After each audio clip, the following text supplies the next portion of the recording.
Okay, well, thanks for doing this, Chris. We do appreciate it. That's quite okay. I think Glad we've to help. good, thank you. I think we've met before, haven't we? We've Yeah, met at a couple of meetings and so on, but I've not that's been right. directly involved in your ACP. That's right. Um, what was it that made you feel you needed an ACP? What was it that prompted it? Well, it fits in really with my whole attitude to life and death and that sort of philosophy. But we came across Luke, your colleague, uh, in a stall at the hospital just before you had the week of talks and presentations. And it all went from there, and it was all just sort of fitted into the whole concept. What were the sort of things that you wanted to include in it when you started out? I wanted to make sure that I had control, as it were, over what would happen if necessary, and that there was going to be no problems with the family, that the family were on board, that the medical profession were on board, uh, and as far as I could plan, there was going to be no hitch should it ever come to pass.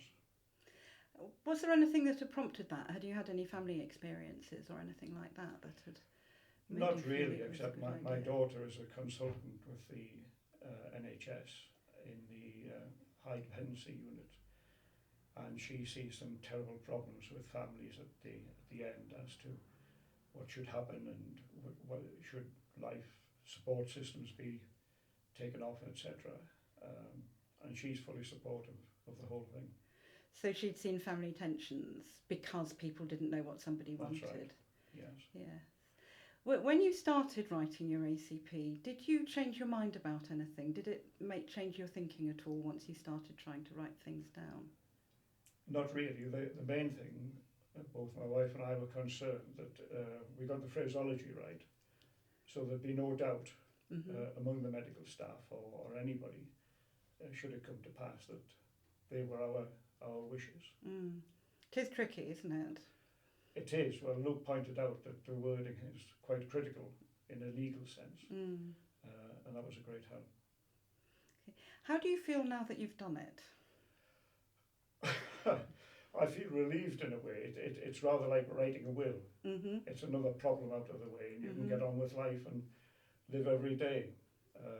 And you know to some extent that a certain aspect has been sorted out and is in place. Okay. Some people resist doing an ACP because they think it might be upsetting.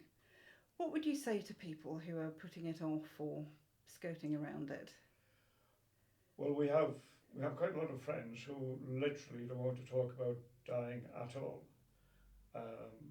And my attitude is that it's not up to me to persuade them really one way or another.